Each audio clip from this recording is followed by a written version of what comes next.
ஓம் சத்குரு சாய்நாதாய நமோ நமக. எனது முதன்மை பேராசார் மதிப்பிற்கினிய ஆதித்ய குருஜி ஐயா அவர்களை வணங்கி இந்த பதிவை சமர்ப்பிக்கிறேன்.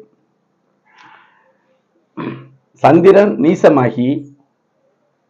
நீசமாகி ராகுவோடவே நெருக்கமாக இணைந்து பாவத்துவம் அடைகிறதுனால தாய் மரணம் அடைந்தார். சந்திரன் மாதாக்காரகன், நீசம் வேற.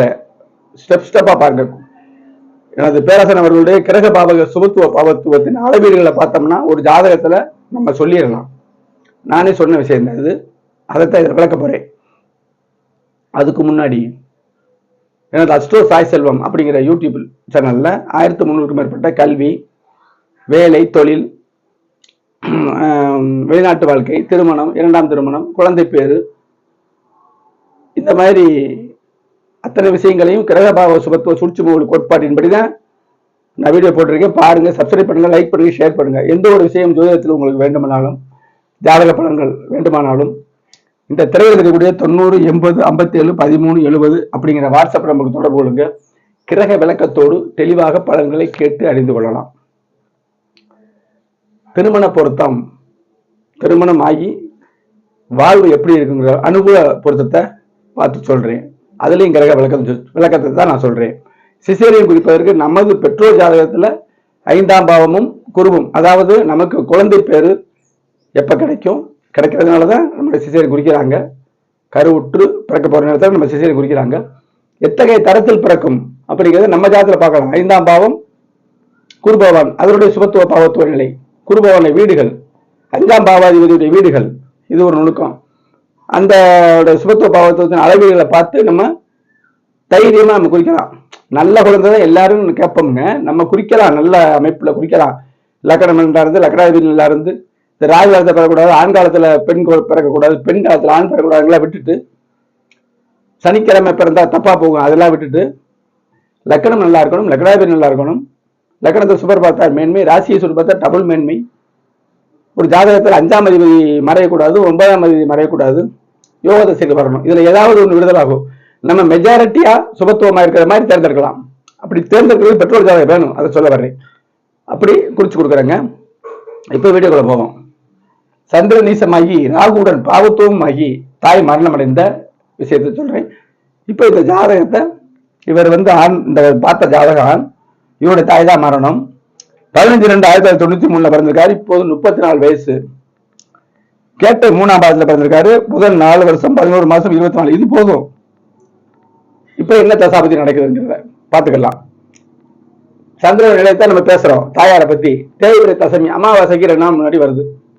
அமாவாசைன்னு சொல்லி அமாவாசை நோக்கி தேய்பிரை சந்திரன். அப்ப ஒரு ஜாதகத்துல அவரை அறியலாம், அவருடைய மனைவி எப்படி இருக்காங்கன்னு அறியலாம், குடும்பம் எப்படி இருக்கு அறியலாம், தந்தை அறியலாம், தாய் அறியலாம், தாய் மாமன் அறியலாம், மூத்த சகோதரர் இருக்காங்களா, இளைய சகோதரர், 2 பேரும் குண வித்தியாசங்கள்லாம் இருக்குங்க. அப்படியெல்லாம் அறியலாம். இப்ப தாய் பத்தி பேசுவோம். தாய் பார்ப்பதற்கு பாவகம், பாவக அதிபதி காரகம், கடக வீடு, சந்திரனுடைய வீடு கடக வீடு. 4ஆம் பாவகம் தாய், பாவக அதிபதி 4ஆம் அதிபதி சந்திரன். இந்த நிலைகளை நம்ம பார்த்தோம்னா அது சுபத்துவமா இருக்கா பாவத்துவமா இருக்கா, இந்த வயசுல தாய் தவறி இருக்காங்க. இதுக்கு முன்னாடி உள்ள வீடியோல 6 வயசுல தாய் தவறினத விளக்கியிருந்தேன். பிறந்த உடனே தாய் மரணடைதெல்லாம் இருக்குங்க. பிரசவம் ஆன உடனே தாய் மரணம் அடையலாம். அதெல்லாம் கிரக நிலைகள் தான். கடுமையான பாவத்துவத்துல அப்படி. அப்ப கிரக பாவ சுபத்துவத்தின் படிநிலைகள்னு இருக்குல்ல, குவாலிட்டிக்கு தக்கன வரும். பாவத்துவம் எத்தனை % இருக்கு சொல்லி எந்த வயசுல தாயா இருந்திருப்பாரு உறுதியா சொல்லலாம், தசாபத்தின் அடிப்படையில். இப்ப இந்த அமைப்புல லக்ன சாதி போவோம். சிம்ம லக்னம், லக்னத்தை புதன் சொல்லின்னு பாக்குறாரு. இவர் ஸ்ட்ராங்கான ஆள் தான். இதை நான் முதல்ல சொல்லிடுவேன். எது ஒரு ஜாதகத்துல அவர் சார்ந்த விஷயங்கள் அல்லாது குடும்பத்தில் உள்ள கேட்டு வந்தாலுமே இந்த ஜாதகத்தை இவர் லக்னம் சிம்ம லக்னம், தன் வீட்டை தானே சூரியன் பார்க்கிற, பாவத்துவம் இல்லாமல். புதன்கிறது பெரிய ஒளியில இருந்தாலும் ஒரு பலமான ஆள் தான். நல்லாதான் இருக்காரு சொல்லிட்டாங்க. அழகா சொல்லலாம். கிரக பாவ சுபத்துவ கோட்பாடை நம்ம கையில் எடுத்தோம்னா மயங்காம தயங்காம அருமையா பலன் சொல்லலாம். 4ஆம் வீடு சரியா, தாயாரை குறிக்கக்கூடிய 4ஆம் வீடு விருச்சிகம். அந்த அதிபதி அவருக்கு 8. இது பாயிண்ட்.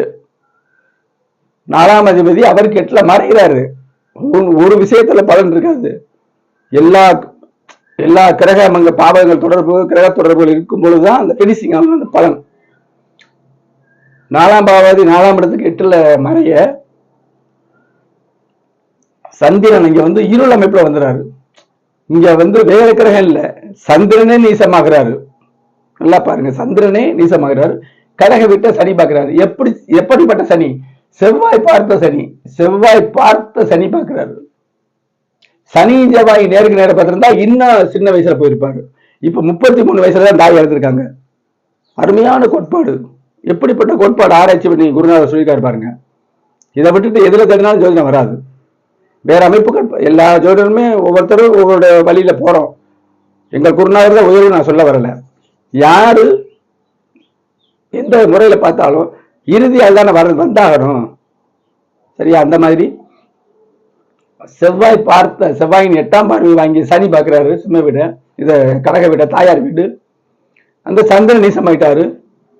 அந்த இடத்தையும் கையை வச்சுட்டாரு. அவருக்கு 8ல போறாரு. ராயும் பிடிச்சிருச்சு. உறுதியா சொல்லலாமா இல்லையா? சரி, இதுல ஏன் 33 வயசு வரைக்கும் தாய் இருந்தாங்க? 4ஆம் இடத்துல திக்பலம் வருது.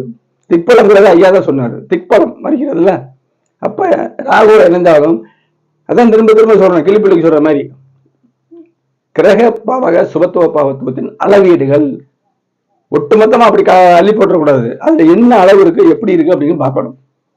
சரியா? அப்ப எப்ப தவறுனார்? தசாபுக்தி. இவர் வந்து சூரிய தசை இப்ப 34 வயசு நடந்துகிட்டு இருக்கு. சூரிய தசை, சந்திர புத்தி, செவ்வாய் அந்தரத்துல எப்படி வருது? சூரிய தசை. சரியா? எப்படி தொடர்பு வரும்னா, புதன் வந்து சனி வீட்டில் இருக்காரு, சனிதான கொள்றாரு அப்படிங்கிற அமைப்புல வரும் அந்த புதன் சூரிய தசை. சூரிய தசையில இப்படி பார்க்கும்போது தாயாருடைய ஜாதகம் கரெக்ட் ஆகும். இதுக்குத்தான் வேங்கிறது. சூரியனுக்கும் தாய் மரணத்துக்கு என்ன சம்பந்தம் நீங்க கேட்டீங்கன்னா, மறைமுக சம்பந்தம் இருக்கு. சனி வீட்டுல இருக்கு, சனி தொடர்பு பார்க்கிறாரு, தொடர்புகள் தான். இதுக்குத்தான் அனைத்து ஜாதகம் பார்த்து முடிவெடுக்கணுங்கிறது. இதுலயே நான் சொல்லிட்டேன். இப்ப சூரிய தசையில சந்திரன் பாவத்துவமான சந்திர புத்தியில 4ஆம் அதிபதி 8ல மறைஞ்சிருக்காருல, செவ்வாய் அந்தரத்தில் மரணம் அடைந்தார். இதை காட்டு விளக்க என்ன தேவை? ஆக உறுதியா ஒரு ஜாதகத்தை பார்த்து தெளிவா சொல்லிடலாம். துருவ கடிதம் எல்லாம் ஏமாற்று முறை. அண்ணன் எத்தனை, தம்பி எத்தனை, மாமன் எத்தனை, மச்சான் எத்தனை, அதுக்கெல்லாம் போகக்கூடாது. அது சார்ந்த விஷயங்களை சொல்லுங்க, குணத்தை சொல்லுங்க. தாயார் இருக்காங்க சொல்லுங்க, இருந்தா எப்படி குணம்னு சொல்லுங்க. நான் அப்படியே சொல்லுவேன், தாய் அதிகாரமானவர், தந்தை அடங்கியவர் சொல்லுவேன். அழகா அப்படியே சிரிப்பு தான். அவ்வளவும் சொல்லும் போது அவருக்கு சிரிப்பு தான். அது நமக்கு ஒரு பெருமை. ஜோதிடத்திற்கு பெருமை, அப்புறம் ஜோதிடனுக்கு பெருமை. ஜோதிடத்திற்கு பெருமை, பிறகு ஜோதிடனுக்கு பெருமை. இதை விளக்கியிருக்காங்க. இது போன்ற வீடியோக்களை பார்க்கறதுக்கு என்னுடைய சேனலை ஃபாலோ பண்ணுங்க, சப்ஸ்கிரைப் பண்ணுங்க, லைக் பண்ணுங்க, ஷேர் பண்ணுங்க. அடுத்து ஒரு பயனுள்ள வீடியோ சந்திப்போம். நன்றி, வணக்கம்.